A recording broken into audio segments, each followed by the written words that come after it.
Love that story. OK, you're in love with Manchester City, though, at the moment, Steve, because you were at the Etihad yesterday. You saw them beat Watford. You saw Raheem Sterling score his first goal in the Premier League for Manchester City. They looked the part. They did. They absolutely did. I mean, they're just the total opposite from what Chelsea are at the minute. They look a hungry bunch. They look... Pellegrini said pre-season that they're hurt, they're angry, and they're hungry, and he's completely right. You know, I was with them in Australia pre-season, where they were a bit erratic, and you wouldn't have actually predicted the start they've had for some of the results they had away. They got a heavy beating in Germany just before they came back against Stuttgart. Real Madrid beat them 4-1 over there, but the way they started the season is just like a whirlwind. Right from the first minute yesterday, they were on top of Watford. Watford just couldn't get out their own sort of, let alone their half. They're virtually around their own box for the first 20 minutes.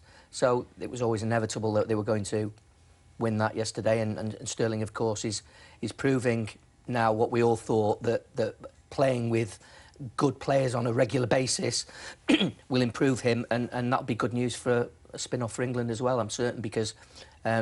you know, he can only improve in that team because he's got such creative quality around him with Silva, Toure, Nasri, that it's inevitable that he's going to eventually score a lot of goals for Liverpool.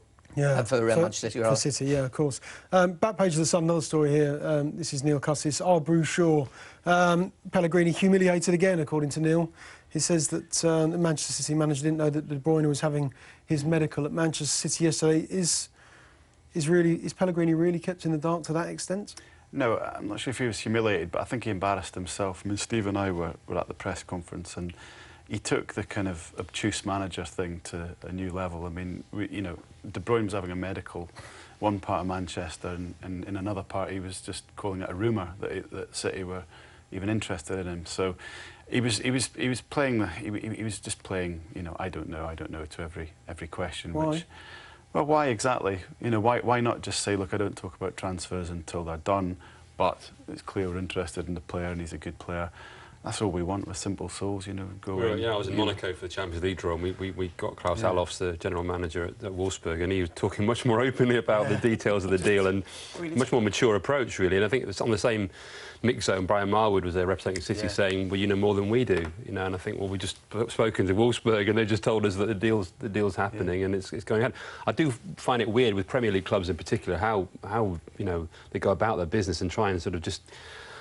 Lie, really. You've got the bottom line is lie, you know, or try and pretend that things aren't happening. I don't know why they don't try and be a bit more upfront about it, especially when that deal is so progressed. Well, clearly it is, you know, under negotiation. I think there's an underlying kind of irritation and annoyance with Pellegrini at the media at the moment. I think he was very, very hurt and annoyed by the speculation about his future last season, which kind of rumbled on and on and on.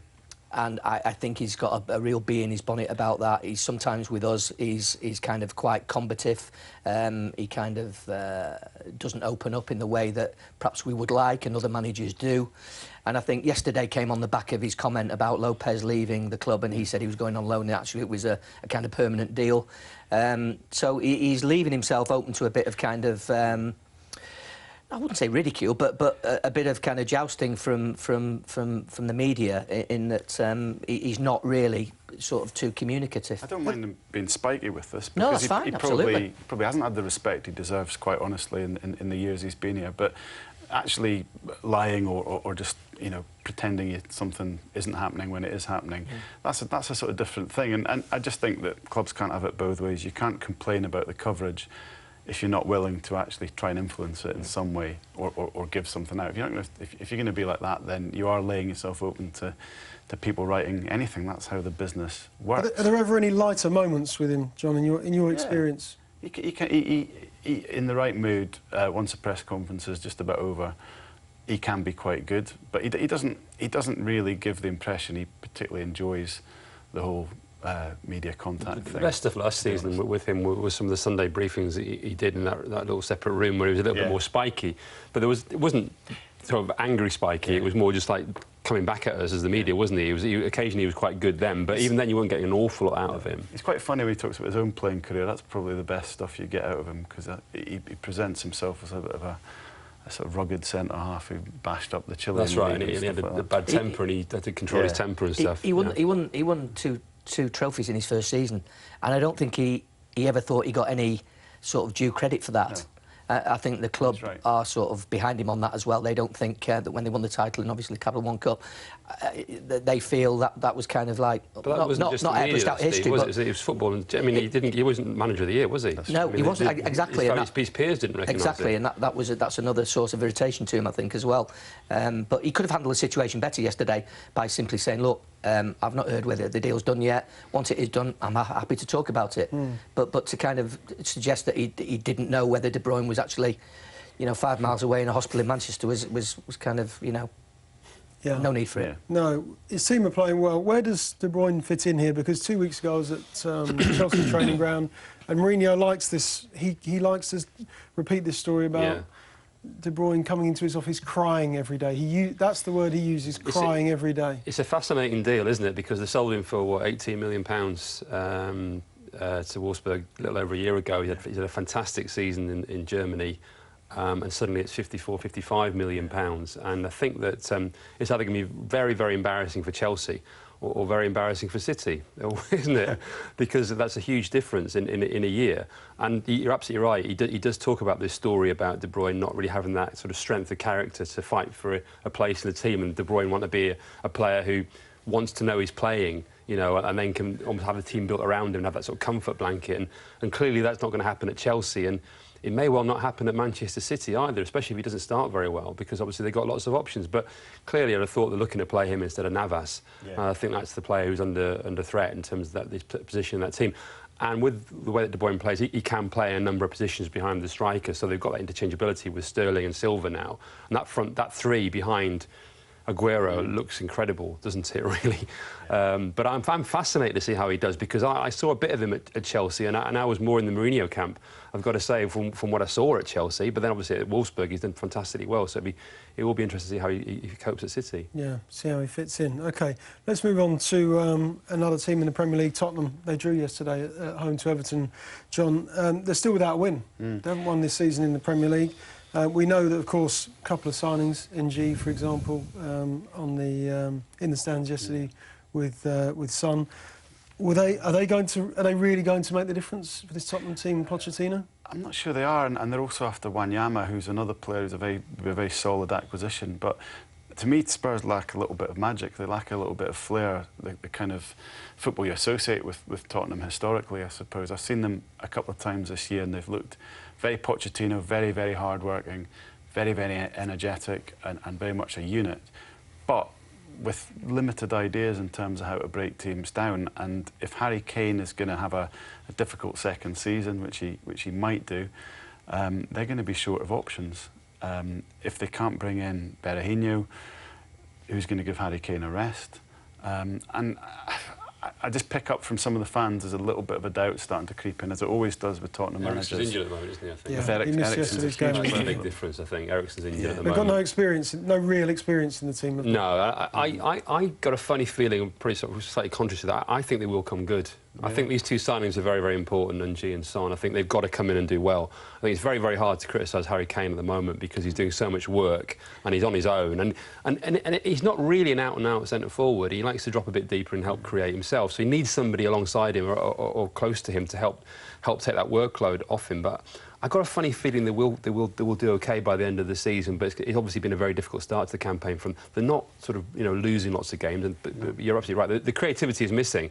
The one who can provide that is Eriksen. So I think they've got to get him back in the team as quickly as possible. Yeah. Will it be the usual chaos on Tuesday at Spurs, Jason? Because we asked Pochettino, he was asked about it yesterday, and he actually laughed and just said, "Come on, this is Tottenham." This is Tottenham. Yeah. I mean, I think people. I mean, when you look at Tottenham this summer, there's been an awful lot of business done already. An awful lot of business. An awful lot of players. 14 or 15 have gone now, and about half a dozen in. That's a lot of transfers to do. And, obviously Adebayor and Lennon are the two big ones to get out.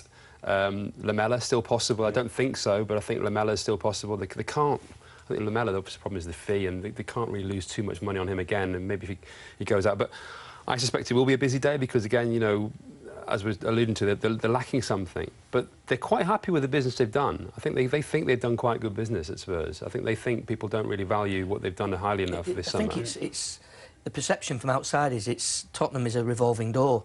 There's ins and outs all the time, and there's never any stability. There's never any stability, and because of that, the byproducts of that is they don't challenge for anything. And you know, I have to say at this point, they finished 5th last year. I mean, that's pretty much where they got to the Capital One Cup. Yeah, that's pretty much where they should be in the natural order of things. You look at the financial side of it, them in Liverpool, 5th and 6th, really. I mean, I think people criticise Spurs. I mean, I think they've got problems. Sorry, Jonathan. I think they have got problems, but I think, you know, I've got a lot of faith in Pochettino as a manager. I think he's got a real plan. I think they gave him last year to sort things out and decide who he wanted and who he didn't want, and he's done that. The players are gone, pretty much, who he didn't want, bar a couple.